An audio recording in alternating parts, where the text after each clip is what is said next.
नमस्ते। आज हम सब योग के बारे में सुनते हैं, देखते हैं, शायद करते भी हैं।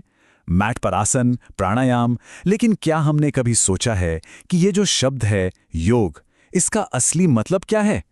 आज हम इसी की गहराई में उतरेंगे और देखेंगे कि ये सिर्फ आसन करने से कहीं कहीं ज्यादा है। तो इस सफर में हम क्या-क्या देखने वाले हैं? पहले तो हम समझेंगे कि इस एक शब्द के कितने सारे मतलब हैं। फिर हम इसकी 3 प्राचीन संस्कृत जड़ों तक जाएंगे। देखेंगे कि हमारे पुराने ग्रंथों में इसके बारे में क्या कहा गया है और आखिर में जो मॉडर्न मास्टर्स हुए हैं उन्होंने इसे कैसे समझा। इन सब को मिलाकर एक पूरी तस्वीर बनाने की कोशिश करेंगे। तो जैसा मैंने कहा, योग सिर्फ आसन तक ही सीमित नहीं है। ये एक बहुत ही गहरा दर्शन है और जो हम आमतौर पर समझते हैं ना, वो तो बस कह सकते हैं कि एक आइसबर्ग का ऊपरी सिरा है। तो चलिए अब इस विशाल दुनिया में थोड़ा और गहरा उतरते हैं। तो सबसे बड़ा सवाल, योग शब्द का असल में मतलब क्या है? और इसका जवाब हमें मिलता है इसकी संस्कृत की जड़ों में। तो योग की पूरी फिलॉसफी, उसका आधार है संस्कृत का एक छोटा सा शब्द युज। युज का मतलब होता है जोड़ना या साधना। मतलब जैसे किसी चीज को काम पर लगाना। सोचिए, जैसे पुराने जमाने में रथ से घोड़े को जोड़ा जाता था, उसे साधा जाता था, बिल्कुल वैसा ही। और कमाल की बात यह है कि इसी एक शब्द से योग के सारे गहरे मतलब निकलते हैं। अब यहां बात और दिलचस्प हो जाती है। संस्कृत में इस युज शब्द के एक नहीं बल्कि 3 अलग अलग मूल अर्थ निकलते हैं, और यही 3 अर्थ हैं जो योग को इतनी गहराई देते हैं।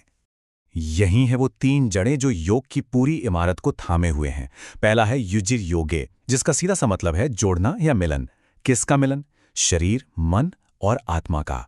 दूसरा है युज समाधो, इसका मतलब है ध्यान को केंद्रित करना, मन को एक जगह टिकाना, जिसे समाधि की अवस्था भी कहते हैं। और तीसरा है युज संयमने, मतलब संयम रखना, अनुशासन में रहना।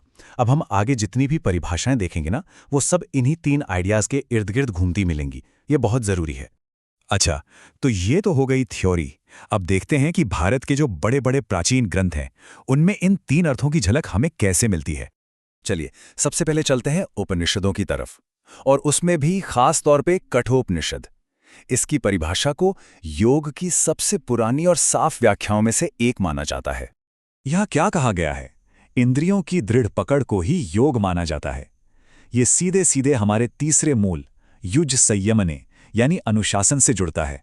मतलब हमारी जो इंद्रियां हैं, आंख, कान, नाक, जो हमेशा बाहर की तरफ भागती रहती हैं, उन्हें मजबूती से पकड़कर अंदर की ओर मोड़ना, उनमें एक ठहराव लाना, यही योग है। अब आते हैं भगवद गीता पर, और गीता योग के कॉन्सेप्ट को एक बिल्कुल नए लेवल पर ले जाती है। ये योग को सिर्फ किसी कोने में बैठकर ध्यान करने तक सीमित नहीं रखती, बल्कि हमारे रोजमर्रा के जीवन में, हमारे हर काम में ले आती है।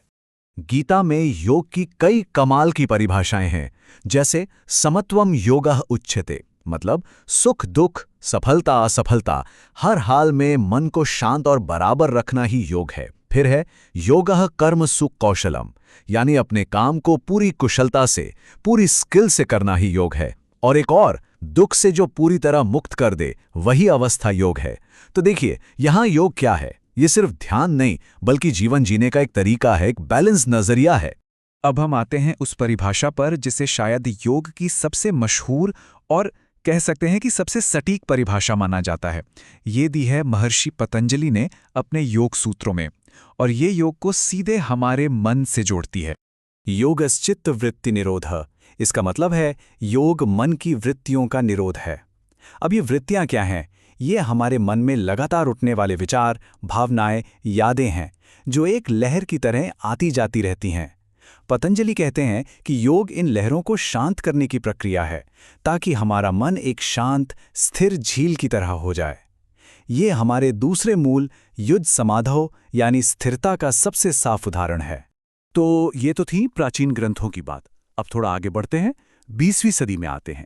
जब योग भारत से निकलकर पूरी दुनिया में फैल रहा था, तो कई बड़े बड़े गुरुओं ने इन पुराने विचारों को अपने समय के हिसाब से, अपने तरीके से लोगों तक पहुंचाया। ये जो टाइमलाइन हम देख रहे हैं, ये दिखाती है कि योग एक जीती जागती परंपरा है। स्वामी विवेकानंद से लेकर स्वामी शिवानंद, BKS अयंगर और पट्टाभी जॉयस तक हर गुरु ने इसमें अपनी समझ और अनुभव को जोड़ा और इसे एक नया आयाम दिया। यहाँ 2 बड़े गुरुओं की बातों को देखें तो ये फर्क साफ नजर आता है। स्वामी विवेकानंद पतंजलि की ही तरह मन को कंट्रोल करने यानी स्थिरता पर जोर देते हैं। वो कहते हैं योग मन को अलग अलग रूप लेने से रोकना है। दूसरी तरफ BKS अयंगर, जो आसनों के लिए बहुत जाने जाते हैं, वो योग को एक मिलन के रूप में देखते हैं। शरीर, सांस, इंद्रियां, मन और आत्मा, इन सब का एक हो जाना। और फिर एक और प्रभावशाली विचार आता है श्री अरबिंदो का। वो कहते हैं कि योग खुद को बेहतर बनाने का एक सिस्टमैटिक तरीका है, एक ऐसा तरीका जो हमारे शरीर, हमारे मन, हमारी आत्मा, हमारी पूरी हस्ती की क्षमताओं को विकसित करता है। ये अनुशासन वाली बात से कितना मिलता है ना? तो हमने उपनिषद देखे, गीता को समझा, पतंजलि के सूत्र देखे और मॉडर्न गुरुओं की बातें भी सुनी। अब इन सारे धागों को एक साथ बुनने का समय आ गया है ताकि हमें योग की एक मुकम्मल तस्वीर मिल सके। तो याद हैं वो 3 जड़ें जिनकी हमने शुरुआत में बात की थी? वही योग के असली बिल्डिंग ब्लॉक्स हैं। पहला कदम है मिलन, यानी अपने अस्तित्व के अलग अलग हिस्सों को एक साथ लाना। दूसरा है स्थिरता, यानी मन की उथल-पुथल को शांत करना। और तीसरा है अनुशासन। अनुशासन वो तरीका है, वो रास्ता है जिससे हम स्थिरता और मिलन की अवस्था तक पहुंचते हैं। ये तीनों एक दूसरे से जुड़े हुए हैं। तो इन सब को मिलाकर एक परिभाषा क्या बन सकती है? कुछ इस तरह: योग शरीर, श्वास, इंद्रियों और मन का एक अनुशासित एकीकरण है जो मन की उथल-पुथल को शांत करता है और संभाव लाता है, जिससे हमारा एक बड़ी सच्चाई से मिलन होता है और हमें दुख से मुक्ति मिलती है। देखिए, इस एक परिभाषा में पतंजलि की मानसिक शांति भी है, गीता का संभाव भी है और उपनिषदों का अनुशासन भी। ये योग की एक पूरी तस्वीर पेश करती है। और सबसे जरूरी बात यह है कि ये सिर्फ कोई किताबी परिभाषा नहीं है। जब हम सच में योग को जीते हैं तो ये हमारे जीवन में दिखाई देता है। कैसे? हमारे काम करने की कुशलता में, हमारी जागरूकता में और दूसरों के प्रति हमारी करुणा और संवेदना में।